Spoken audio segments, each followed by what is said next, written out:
think we all know that feeling of a hard passage coming up and us kind of subconsciously thinking, if I get through this fast enough, it will be over sooner. So we just simply start rushing, and sometimes to a point that we cannot even control our fingers anymore.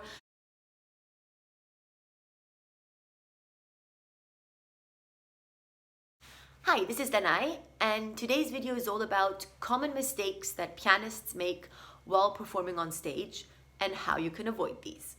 When performing on stage, many things obviously happen subconsciously and automatically.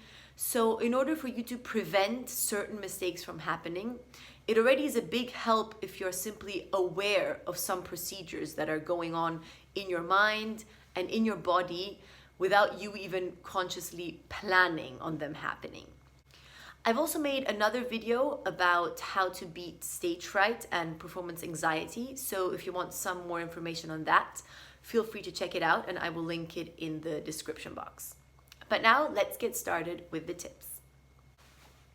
So the first mistake that probably any performing pianist has experienced is rushing.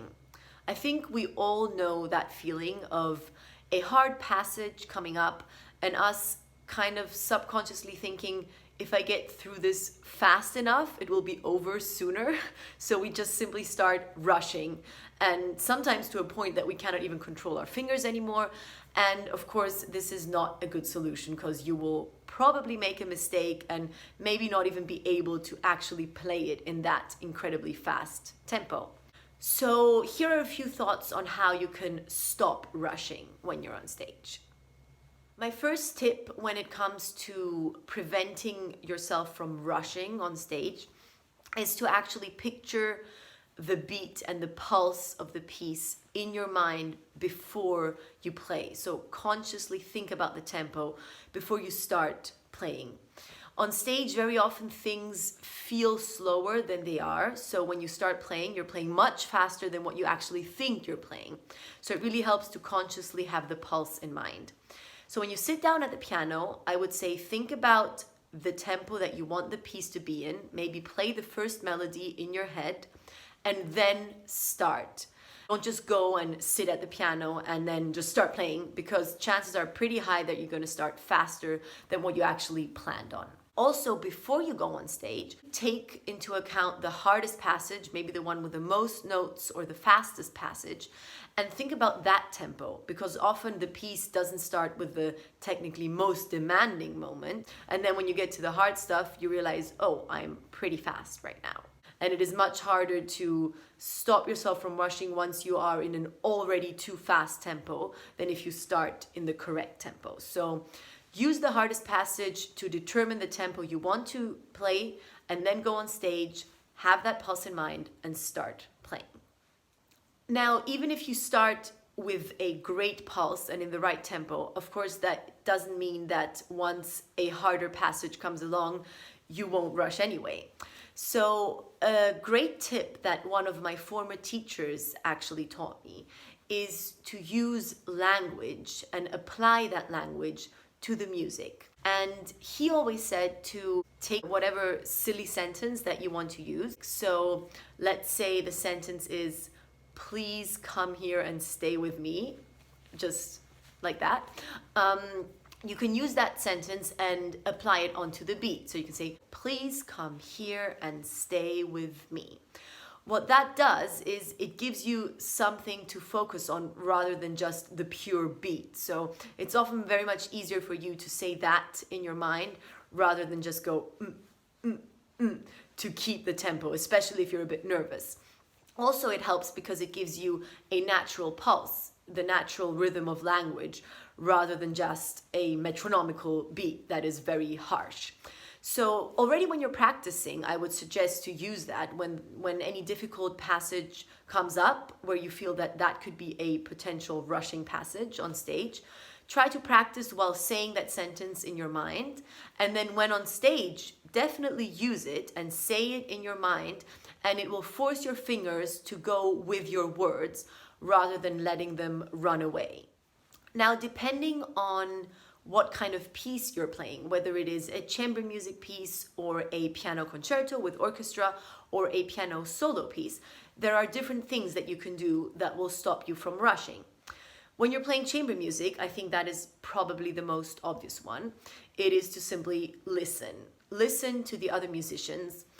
Very often the pianist has technically quite demanding stuff to play in chamber music, while the string or wind players have melodic lines or longer notes.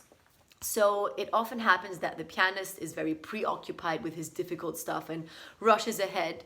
But instead, you can just listen to the melody, listen to what the other musicians are doing, and that will, of course, be an immense help for you to keep your tempo in check and play with them rather than just running away from them. When you're playing a piano concerto, of course, the same thing is true. Listen to the orchestra. But there is an additional thing that you can do, which is to look at the conductor. The conductor obviously shows the tempo with his hands, so you can also use that as a point of reference. Now, when you're playing a piano solo piece, I would say that is probably the hardest thing when it comes to rushing and trying to keep the tempo, because you're all alone and have to use all your willpower and mental power for you to not rush. So in that case, that is also a tip that one of my former teachers gave me. I would say try to picture an inner conductor. And what I mean by that is to not only, of course, feel the pulse and the beat within you, but actually try to picture a conductor in front of you.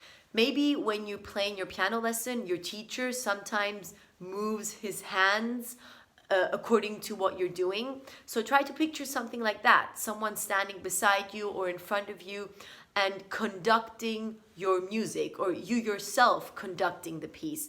And that movement, which naturally keeps the pulse, might also help you when you're on stage and playing the piano and prevent you from rushing. Another thing that you can do is practice the piece in different tempos.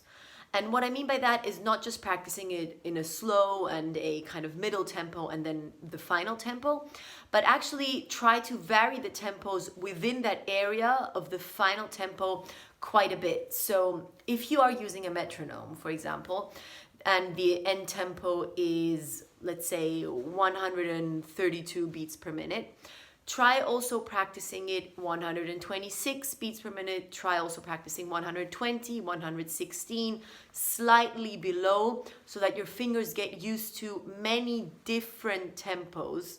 And also try practicing it a little bit above the final tempo. So let's say 138 beats per minute, 144. That way, when you're on stage and you don't hit the exact tempo that you've planned on and that you've practiced, you still feel comfortable and at home because you've also practiced playing the piece in that tempo. And my last tip when it comes to rushing is one that I've actually developed throughout time. I have no idea if this is any help at all, but it definitely helps me when I'm on stage. And what I do is I imagine that my fingers are kind of glued to the keys. It sounds kind of ridiculous when I say it out loud, but it really does help me, especially when I'm feeling that something might happen and I'm just about to rush. I just imagine a heavier feeling in my fingers and picture them literally being glued to the key. And that prevents me from taking them away from the key too fast and thereby rushing. So it basically just forces me to play a little bit slower than what I would like to at that point. And again, that's coming back to my point that I made earlier, that on stage, everything feels slower than it actually is. So if you're playing a little bit below the tempo, especially when you're nervous, then what you think is the right tempo, you're probably playing the right tempo. The second big mistake that pianists make when they're on stage is using too much pedal. Very often when things get difficult, pianists just use their right foot and hit the pedal and just hope that it will cover up any potential mistakes that might happen along the way. Or also not just the right pedal, but playing the left pedal also when you're nervous, because Subconsciously, somehow we think that it's going to cover up something because it somehow muffles the sound. Needless to say, both these strategies are very pointless, because the one thing destroys the whole piece, because in the end you're not going to hear anything, only pedal. And the left pedal also destroys the piece because it takes away a lot of your sound if it's not intentional, but it's just a left pedal that is being stepped on because you're scared. So what I would do to prevent these things from happening is trying to take a step back and pretending to be the listener. Very often when we're on stage, we get very caught up in our performance, especially if it's a hard piece, and we forget to listen to what we're doing. And I know this is much easier said than done, but it really is a big help if you can manage to imagine that you are actually sitting in the audience, maybe even at the back of the hall, and listening to your own performance. Because as a listener, you would immediately notice this pianist is using too much pedal right now, and that will make you lift your right foot from the pedal and stop you from using too much right pedal. And it also is the same for the left pedal. Try to listen to the sound that you're creating and ask yourself, is this the sound I actually want to be making? Am I projecting into the hall? And as the listener, am I actually listening to the sound, or is it all muffled up? Because what the left pedal does is actually create an entirely different sound color, which can be incredibly beautiful when it is intentional. But when we just simply use it because we're scared, it is not beautiful, and it actually ruins a lot of the piece. So try to ask yourself, is this the sound I want? And then check if you are maybe stepping on the left pedal if it isn't. The third mistake that many pianists make while playing on stage is tensing up. There are many parts of our body that can get tense, especially when we're a little bit nervous and performing on stage. Starting with the shoulders, it is very common that our shoulders go up, and then we kind of get into this hunchback position. Also, our head goes down a little bit and our neck disappears. And of course, our arms get tense, our elbows, our wrists aren't relaxed anymore. And suddenly we start playing like this. And of course, this is the worst position for you to be playing in, because you cannot control anything. And chances are that the performance is not going to go very well if this is your position of choice. Obviously, the most important thing here is to practice with the right posture.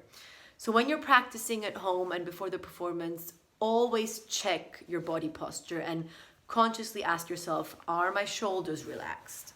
Is my neck relaxed? Is my back relaxed? Are my elbows relaxed? Are my wrists relaxed? And am I just overly tense, or am I feeling loose, and can energy flow through all my muscles into my fingertips? What might be important for you to note is that any tension that you have and that you hold while practicing is probably going to translate into a much higher amount of tension on stage. So if you're practicing and you're thinking, okay, I'm basically relaxed, but my shoulders are just a tiny bit higher, but it doesn't matter because I can get through the piece anyway. When you're on stage, this tiny bit might turn into a lot, and then you won't be able to play it anymore. So it really is essential that when practicing, you are 100% relaxed, so that even when that tiny bit of tension happens on stage, it doesn't influence the performance too much. What also helps is to plan chords and long notes that you can use as points of relaxation.